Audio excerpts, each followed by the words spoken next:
Bueno, pues ahora os presento a Patricia con la charla Manifestación de la rabia como evitación experiencial de la tristeza.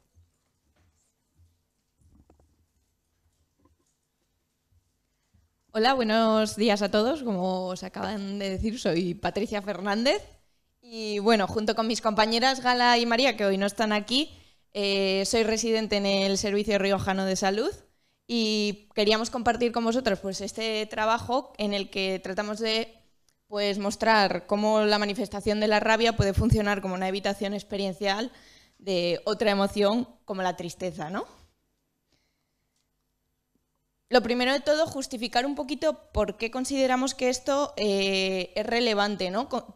Concretamente, y mucho más en el contexto de la clínica, pero bueno, en cualquier contexto en el que haya personas, la tristeza y la rabia tienen una relación bastante frecuente y, por supuesto, compleja, ¿no?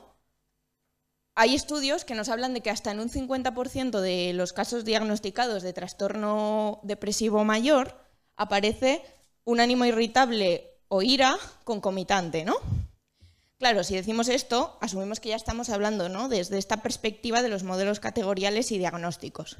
Entonces yo, que yo no suelo hablar desde ahí, le pregunto a estos modelos categoriales cómo nos explican esto, ¿no? ¿Qué tienen que decir de esta relación tan frecuente? Lo que nos encontramos son, pues, poca sorpresa, ¿no? Hipótesis descriptivas, no explicativas, topográficas, muchas veces tautológicas. Básicamente lo que nos vienen a decir en resumen es esto que yo hipotetizo que está ahí dado, que es la depresión, a veces se manifiesta como ira y ya está, ¿no? Claro, a mí esto como clínica no me sirve. Necesito una perspectiva alternativa que me permita, pues, no solo ya guiar la intervención, que ya tiene lo suyo, sino la propia evaluación, porque como veréis, pues aquí se me vino un poco grande al principio. Entonces, en esta situación el análisis funcional aparece pues ya no como la respuesta, sino como las preguntas pertinentes al caso individualizado, ¿no?, que nos van a permitir realizar este proceso, ¿no?, sobre todo de guía. El objetivo de este trabajo, por tanto, es reflejarlo con un caso, insisto en el ¿no? No es el análisis funcional de la relación entre la rabia y la tristeza, sino es el análisis funcional de este caso concreto. Y no puedo sentar cátedra sobre esto, lo siento mucho. Entonces, el caso que os presento, por supuesto, tiene alterados muchos datos. Os voy a mentir mucho en quién es el usuario X, ¿vale? O persona X, el señor X o señora X, no sabemos. Hablamos de un usuario de mediana edad que es progenitor de 2 hijos, está inmerso en un proceso de separación y en este proceso pues, es diagnosticado de trastorno depresivo mayor. Durante el desarrollo de todo este caso se encuentra hospitalizado en una planta de psiquiatría. Claro, ¿cómo lo llego yo a conocer?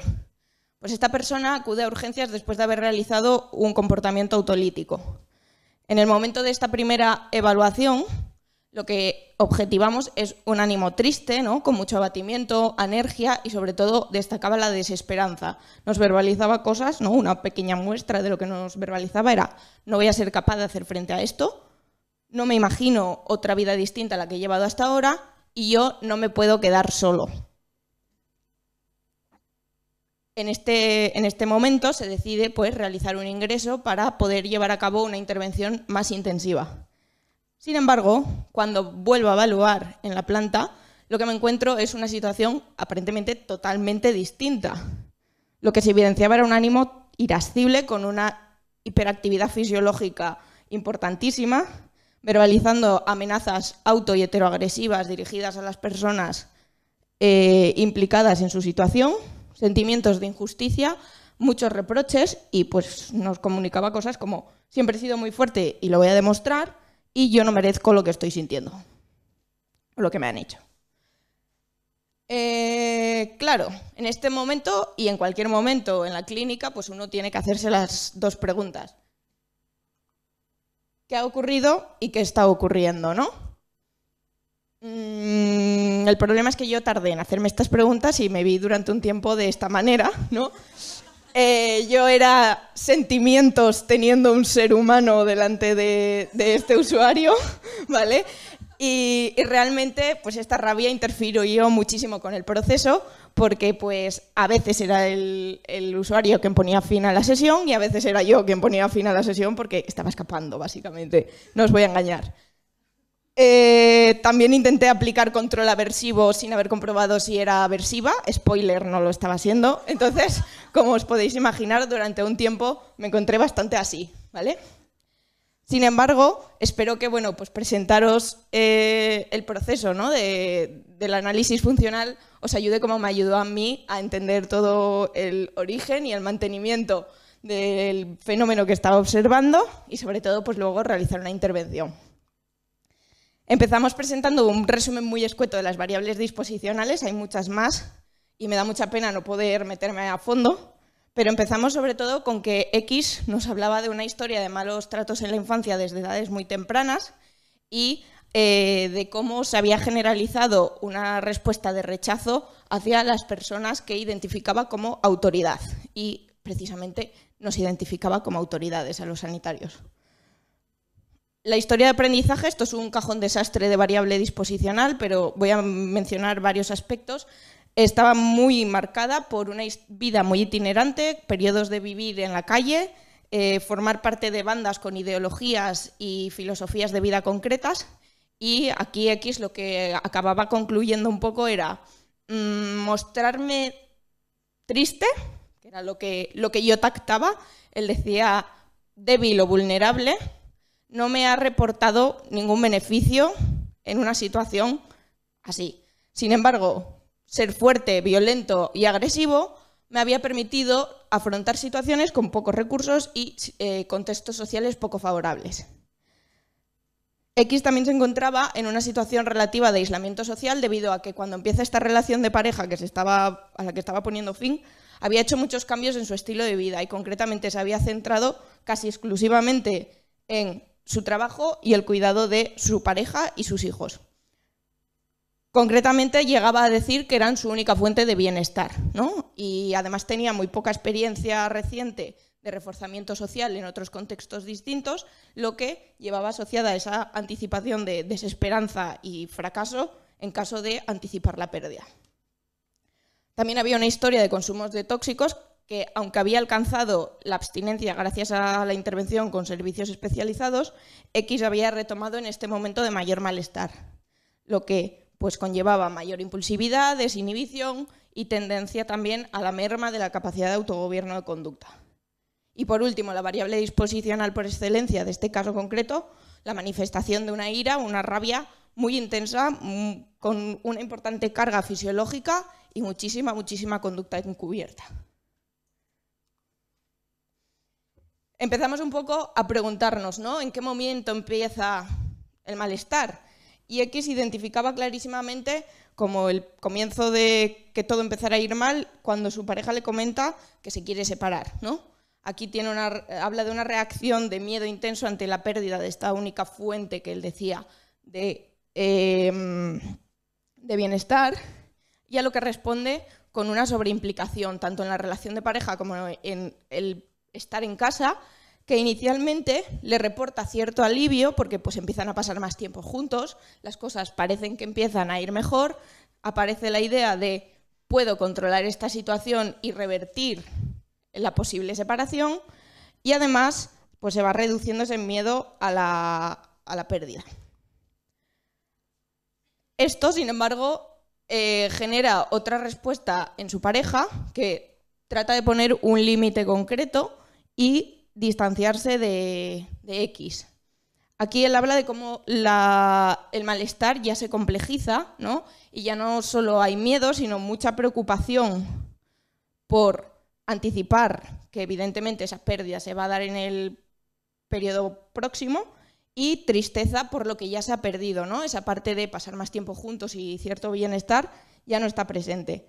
Aquí él habla de cómo esa sobreimplicación se torna más bien una vigilancia indirecta a través de control de horarios, redes sociales, que le devuelve esta misma sensación de control y sobre todo de pensar, en caso de que ocurra algo, yo llegaré a estar al tanto en el momento de que ocurra. También comenta que en los periodos en los que está separado de la pareja aparece una tendencia a la rumia, ¿no? Concretamente, pues comparando situación actual con pasada, ¿no? Y anticipando la pérdida de todas esas expectativas de futuro que tenía. Él no entendía por qué hacía esto y reconocía que era muy desagradable. Aquí hipotetizamos una función de control cognitivo, ¿no? De hacer copresente una situación que desde luego le era muy relevante y que en el momento concreto, que era cuando la pareja estaba separada, no estaba ocurriendo en el contexto social físico inmediato. Paralelo a todo esto, resulta que la pareja de X, por su insistencia en parte, le confiesa que ha encontrado a otra persona y que está rehaciendo su vida.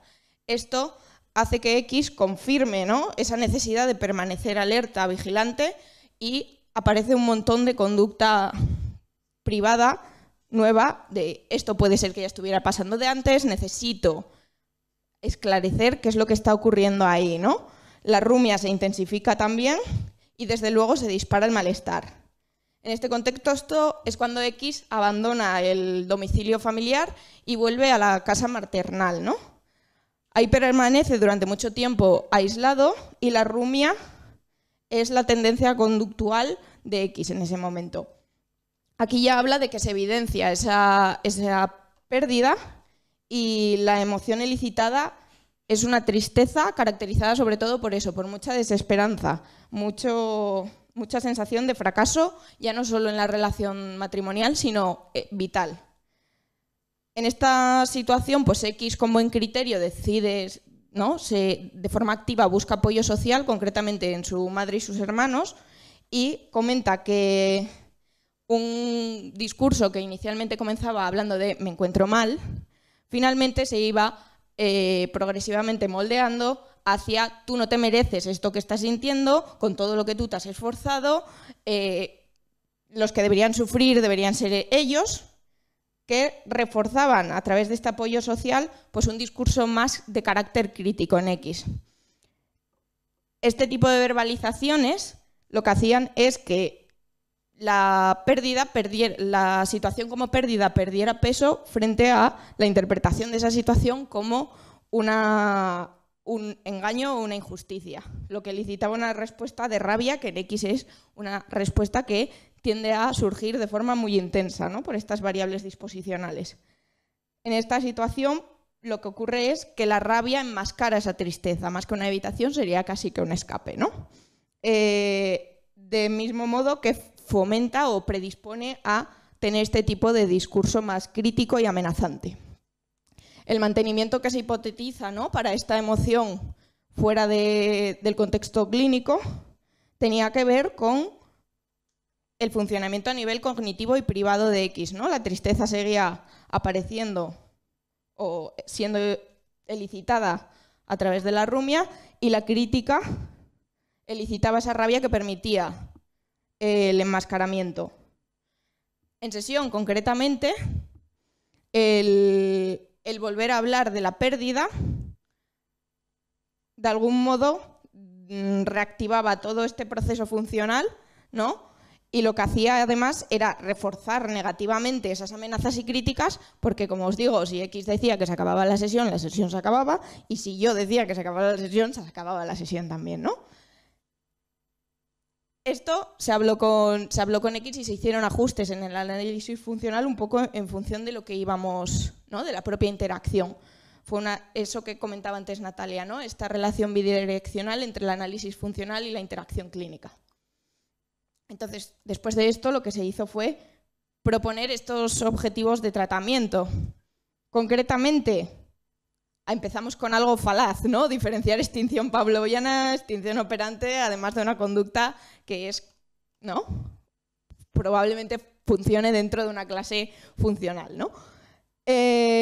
Cuando nos referimos a extinción pavloviana de esta rabia, pues se señalaba a X que estaba enfadado, con rabia, y se procedía a dejar pasar tiempo hasta que esa activación se redujera o se ponían en marcha estrategias de desactivación fisiológica. En cuanto a la extinción operante de las críticas y las amenazas, lo primero que se señaló es, mientras estés criticando y amenazando, no podemos terminar la sesión porque esto no nos ayuda, ¿no? Además, se introdujo el control aversivo, ¿no? Y pues cuando había amenazas y críticas, pues comentarios como comentaba ayer María Jesús, ¿no? Parece que por lo que vemos el próximo ingreso no va a ser precisamente en un hospital, ¿no? En esa situación, esto da lugar, ¿no?, al reforzamiento diferencial de otro tipo de verbalizaciones y nos permitió muestrear enormemente muchos repertorios verbales de X, incluso positivos, acerca de sí mismo, que nos sirvieron para condicionar ese abordaje de los contenidos tristes. Es la conducta alternativa que iba a sustituir esa manifestación de la ira que comentamos, ¿no? Que no podemos extinguirla sin más. También en este proceso de contracondicionamiento del abordaje de contenidos tristes se facilitó el moldeamiento, pues, de muchas valoraciones extremas que había, ¿no? Y sobre todo relacionadas con la desesperanza y el fracaso.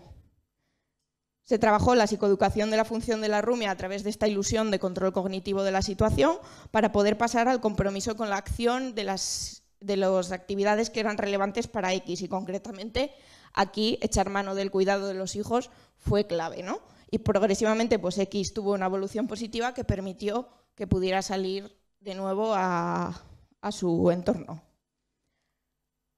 Entonces, para ir terminando ya, que voy un poco fuera de tiempo, este caso nos sirve para reflejar, ¿no?, cómo el análisis funcional no solo funciona como una buena alternativa a estos modelos categoriales meramente descriptivos y muchas veces tautológicos, permitiéndonos a través del abordaje de los casos, a través de estos procesos que decíamos antes, ¿no? Y concretamente me gustaría, pues, hacer hincapié en la evitación en general como un proceso, ¿no? Antes el compañero comentaba que puede haber varias formas de evitación, ¿no?, desde la inactividad a la hiperactividad, pero también muchas otras formas, ¿no? O sea, las 1000 caras de la evitación, porque precisamente es un proceso de aprendizaje básico. Entonces, si no nos damos cuenta de la posibilidad de caer en el sesgo topográfico de ir a buscar la evitación como aislamiento, retraimiento, aletargamiento, abandono, puede ser que se nos escape el comprender la situación, ¿no?